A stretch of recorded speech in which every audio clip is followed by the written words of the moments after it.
নমস্কার বন্ধুরা, welcome to আরকে sports. আশা করি তোমরা সবাই সুস্থ ও অনেক ভালো আছো। আজকের এই ভিডিওতে বেশ কিছু গুরুত্বপূর্ণ আপডেটস তোমাদের মাঝে তুলে ধরার আছে। সেক্ষেত্রে একটু স্কিপ না করে এই ভিডিওটা শেষ অবধি দেখতে থাকো। আর যদি এই চ্যানেলে প্রথমবারের জন্য এসে থাকো তাহলে অবশ্যই ভিডিওটাকে লাইক এবং কমেন্ট, তার সাথে চ্যানেলটাকে সাবস্ক্রাইব করে রেখো।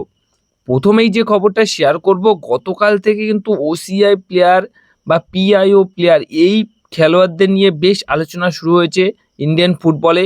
কারণ এআইএফএফ চাইছে যে ওসিআই প্লেয়ার খেলাতে একটা করে ওসিআই প্লেয়ার খেলবে আইএসএলে, মানে 3টে বিদেশির সাথে একটা ওসিআই প্লেয়ার থাকবে। মোট 4টে বিদেশি বা 3টে বিদেশি প্লাস একটা ভারতীয় বংশোদ্ভূত প্লেয়ার খেলবে এবং বাদবাকি সবাই খেলবে ইন্ডিয়ান ফুটবলার। এইভাবে এরকম একটা নিয়ম চালু করতে চাইছিল, কিন্তু বন্ধুরা এই নিয়মে সবটাই কিন্তু জল ঢেলে দিয়েছে আইএসএল ক্লাবগুলি। তার আগে বলে দিই, এই বিষয়টা বলার আগে, যে ইয়ান ধান্দাকে কিন্তু মোহনবাগান দল চিহ্নিত করেছিল যে যদি এই নিয়মটা চালু হয় তাহলে ইয়ান ধান্দাকে মোহনবাগান দল নেবে, তার সাথে কথাবার্তা বলে একদম ডিলটি পুরোপুরি ডান করে ফেলবে।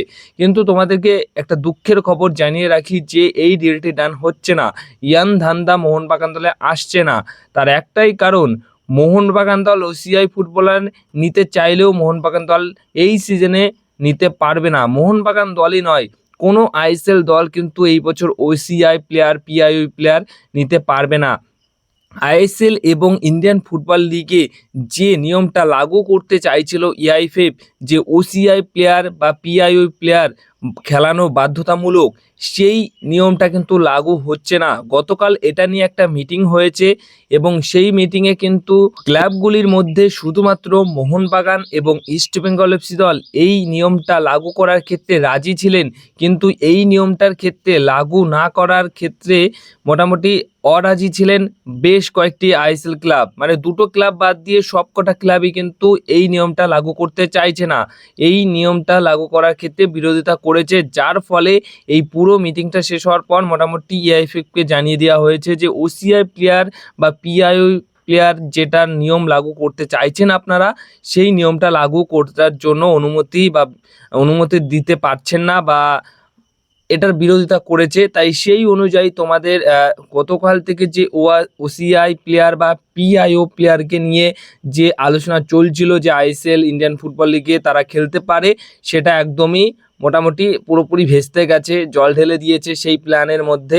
সেই অনুযায়ী এই বছর তোমরা ওই নিয়মটা দেখতে পারবে না যে ওসিআই প্লেয়ার বা পিআইও প্লেয়ার খেলছে ইন্ডিয়ান সুপার লিগে বা ইন্ডিয়ান ফুটবল লিগে।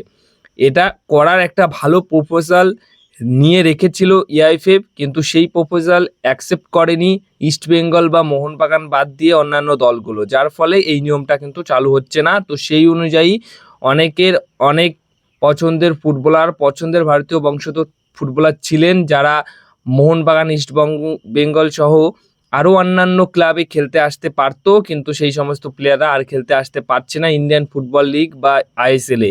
হ্যাঁ, তারা ইন্ডিয়ান ফুটবল লিগ বা আইএসএলে খেলতে না পারলেও তাদের কাছে কিন্তু সেই সুযোগ করে দেওয়া হবে যে তারা ভারতের হয়ে খেলতে পারবে। এরকম সুযোগ তো অবশ্যই করার পরিকল্পনায় রয়েছে, এরকম সুযোগ দেওয়ার।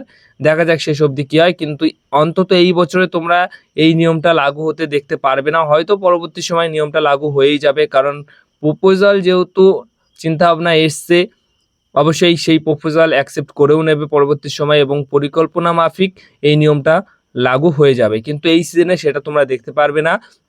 অতএব ইয়ান ধান্দাকে চিহ্নিত করলেও মোহনবাগান দল সেই ফুটবলারটিকে নিতে পারছে না। ইস্টবেঙ্গল এফসি দলেরও হয়তো ওসিআই ফুটবলার হিসেবে কোনো এক ফুটবলারকে চিহ্নিত করে রেখেছিল, তারাও নিতে পারছে না এবং অন্যান্য দল তো নিতে চাইছেই না এই বছর। নেক্সট আপডেট যেটা শেয়ার করতে চলেছি সেটা হচ্ছে সাউল ক্রেসপোর ওপর মুম্বাই সিটি এফসি দল ভীষণভাবে একটা ইন্টারেস্ট শো করেছে, যার ফলে মুম্বাই সিটি এফসি দলে তোমরা সাউল ক্রেসপোকে নেক্সট ইয়ার খেলতে দেখতে পারো। এখন কিন্তু সম্ভাবনা পর্যায়ে রয়েছে, মানে প্রাথমিক পর্যায়ে কথাবার্তা চলছে। নেক্সট আপডেট, যে আপডেটটা শেয়ার করতে চলেছি, যে মোহনবাগান দল যে সমস্ত ফুটবলারের দিকের ওপর নজর দেয় বা কোচের ওপর নজর দেয়, সেই সমস্ত ফুটবলার, কোচ সব মিলিয়ে তাদের ওপর নজর কিন্তু এখন ইমামি ইস্টবেঙ্গল এফসি দল দিচ্ছে। মানে খেলা শুরু হওয়ার আগে, সিজন শুরু হওয়ার আগে ট্রান্সফার মার্কেটেই মোটামুটি ডার্বি লেগেই চলেছে। অস্কর ব্রুজন যেহেতু সে আর ইস্টবেঙ্গল এফসি দলের কোচ থাকছেন না, সে ইন্দোনেশিয়ার একটি ক্লাবে সই করছে, তাই অস্কর ব্রুজন না থাকার ফলে এখন মোহনবাগান দলের ২ নম্বর চয়েস হিসেবে যে কোচটি রয়েছেন পিটার ক্র্যাটকি, তার ওপর বা তার সাথে কিন্তু কথাবার্তা শুরু করেছে এই মুহূর্তে ইমামি ইস্টবেঙ্গল এফসি দল। মানে মোহনবাগান দলের প্লেয়ার এবং কোচের ওপর নজর ইস্টবেঙ্গল এফসি দলের থাকছেই বরাবর এই সিজনে, যার ফলে এখন কিন্তু বেশ একটা লড়াই চলছে কোচ থেকে শুরু করে প্লেয়ারদের নেয়ার ক্ষেত্রে মোহনবাগান এবং ইস্টবেঙ্গল এফসি দলের। এছাড়া আন্তোনিও লোপেস হাবাস রয়েছেন, মানালো মার্কুয়েজও কিন্তু রয়েছেন ইস্টবেঙ্গল এফসি দলের কোচের রাডারে, এবং ইমামি ইস্টবেঙ্গল এফসি দল এই মুহূর্তে পিটার ক্র্যাটকির সাথেও কথাবার্তা বলছে। এখন দেখা যাক শেষ অবধি মোহনবাগান দল পিটার ক্র্যাটকিকে যেহেতু সেকেন্ড চয়েস হিসেবে রেখেছে এবং তাদের প্রথম পছন্দ একজন স্প্যানিশ কোচ, অচেনা কোচ এবং খুব ভালো মানের কোচ, সেই কোচটাকে যদি সই না করাতে পারে তাহলে কিন্তু এই পিটার ক্র্যাটকির ক্ষেত্রে মোহনবাগান দলের সাথে কিন্তু ইস্টবেঙ্গল এফসি দলের একটা ভালো রকম লড়াই হবে এবং শেষ মুহূর্তে এই লড়াইয়ে কে জেতে সেটাই দেখার রয়েছে। আপাতত এই খবর রয়েছে যে ইস্টবেঙ্গল এবং মোহনবাগান দল এই পিটারকে দলে নেবার জন্য মোটামুটি লড়াই চালাচ্ছে। সর্বশেষে একটা বোনাস খবর তোমাদেরকে শেয়ার করে দিই এই ভিডিওতে। সেই খবরটা হচ্ছে আগামী ৪ঠা সেপ্টেম্বর থেকে আইএসএল শুরু হচ্ছে। তোমাদের স্বপ্নের লিগ আবার সেই পুরনোভাবে শুরু হচ্ছে, যে স্বপ্নের লিগ বা যে লিগটা তোমরা দেখো প্রতি বছর অ্যাজ এ ফুটবল ফ্যান হিসেবে, ইন্ডিয়ান ফুটবল সমর্থক হিসেবে প্রিয় দলের খেলাগুলো যে লিগে তোমরা দেখো, সেই লিগটা শুরু হচ্ছে আগামী ৪ঠা সেপ্টেম্বর থেকে এবং একদম পুরনোভাবে শুরু হচ্ছে। ক্লাব জোটেরা মিলে যেহেতু এই সিজনটা পরিচালনা করছে, তাহলে বুঝতেই পারছো যে কতটা ভালো পরিচালনা করতে পারে ক্লাব জোটেরা। অন্তত এআইএফএফ এর থেকে তো অনেকটাই ভালো তারা করবে, এবং এফএসডিএল যখন ছিল তারা তো অনেক ভালোই করেছে। যখন শুরুর সময় আইএসএলগুলো দেখতাম তখন বিদেশি রেফারি এবং আরও অনেক অনেক ভালো ভালো মানে ভালোভাবে ম্যাচগুলো হতো, তখন দেখার একটা মজাই ছিল। এখন দিন দিন আস্তে আস্তে হারিয়ে গেছে। এখন এআইএফএফও যেভাবে একদম শেষ সিজনটা করেছে তাতে করে একদম সবাই নিরাশ হয়েছে, কিন্তু ক্লাব জোটেরা এই বছর যেহেতু আইএসএল শুরু করছে, তাই ৪ঠা জুলাই থেকে কিন্তু তোমরা দুর্দান্ত মরশুম দেখতে চলেছো আগামী আইএসএল।